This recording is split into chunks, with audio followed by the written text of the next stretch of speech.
So good day mga kapulinarya. So welcome back to my channel. So for today's video mga kapulinarya ay papakita ko sa inyo na meron kaming kinuha na patay, no. At ito ay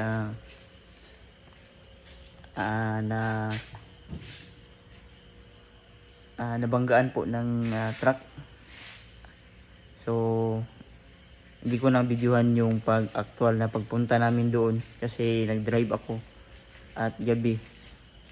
So ngayon nandito ngayon sa sasakyan namin, no. So dalawa sila, no, na nabanggaan ng truck. So di ko na siguro ipapakita yung mga itsura nila. So ang isasalita ko na lang sa inyo mga kapulinarya, no. So ang nangyari is wasak po ang kanilang mga ulo mga kapulinarya, no. So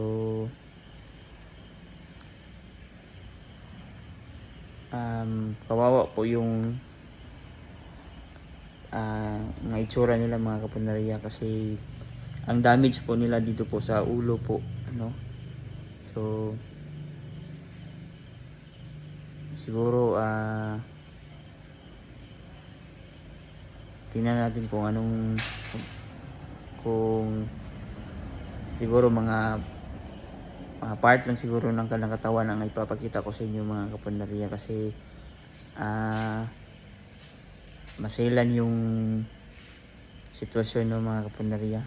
So wasak po yung mga ulo nila at yung mga yung kanilang mga utak ay nagkalat sa daan mga kapulinarya, no. So aming pinulot yung mga utok nila mga kapulinarya. So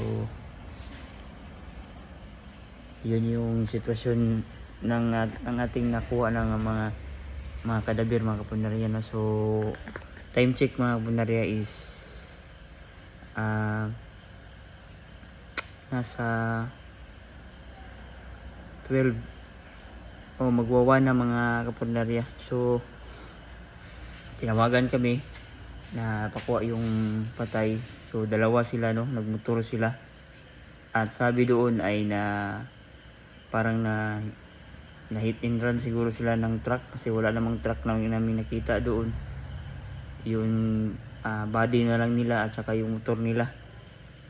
So pagdating namin doon na tinabunan lang sila ng sako mga kapulinarya, no. So pagdating namin doon medyo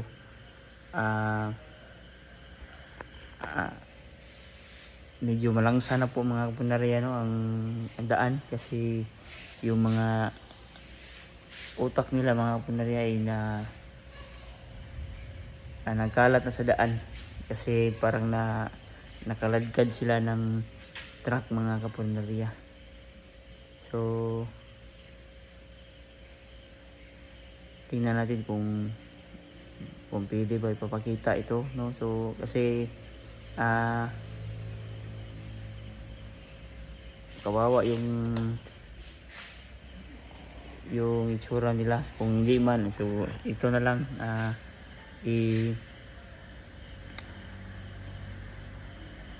isalita ko na lang sa inyo, ano, i-storytelling ko na lang sa inyo. So yun, so dalawa sila. So hindi pa namin binaba sa sasakyan, nandito pa sa sasakyan mga kapulinarya. Ito po yung actual footage po ng dalawang nakuha namin na kadaber mga kapulinarya. Nasa sasakyan pa sila mga kapulinarya.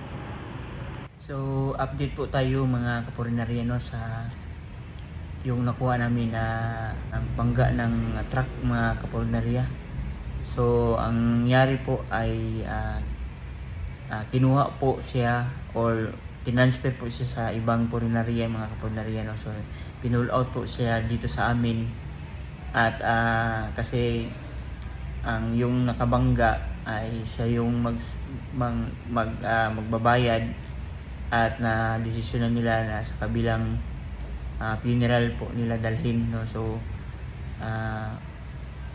kaya kinuha nila no at dinala sa ibang puneriya. So kasi ang pagbalsaman doon ng mga kapuneriya is medyo masilan talaga mga kapuneriya. So mahirap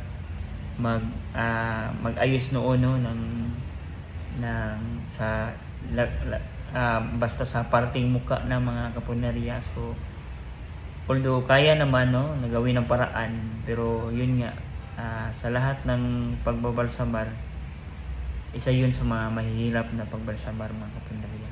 Kasi yung muka talaga nila mga kapuneriya, ito wasak talaga yung muka nila dito no. So yun, update lang kayo mga kapuneriya no.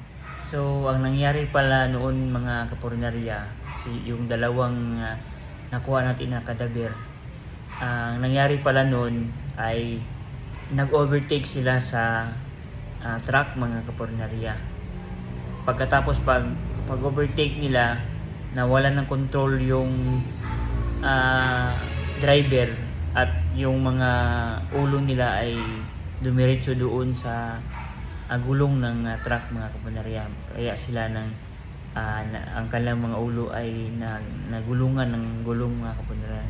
Kaya nawasak po ang kanilang mga ulo. So yun po. So sa lahat po no ng mga nagmumotor diyan no, doble ingat po tayo mga kapuneriya no. Wag po nating kung tingin po natin ay parang langanin, wag na po tayong tumuloy no. Maging doble ingat po tayo mga kapuneriya, at saka dapat po mag-helmet po tayo mga kapuneriya. Kung tayo po ay nagmumotor, importante po na mag-helmet po tayo no. Kasi ang nangyari noon, nangyari sa dalawa, wala silang helmet no, hindi sila gumamit ng helmet, kaya wala yung mga ulo nila naligiran ng gulong mga kapuneriya. So ingat po tayo mga kapuneriya. Yun lang mga kapuneriya, at dito ko lang tatapusin ang vlog na ito mga kapuneriya. So kung hindi ka pa nakapollow sa ating mga accounts kapuneriya mga kapuneriya, please like and share and subscribe and follow sa ating mga accounts natin mga kapuneriya no. So kung gusto mo ng ganitong mga videos or ganitong klase ng mga vlog mga kapuneriya, so paki-follow na lang at paki-subscribe na lang sa ating mga channel. So salamat sa inyong mga suporta mga kapuneriya. Salamat sa inyong walang sawang panonood. So wag po nating kalimutan na tayo po yung mahal ng Panginoon. So see you in the next vlog. Peace out mga kapuneriya.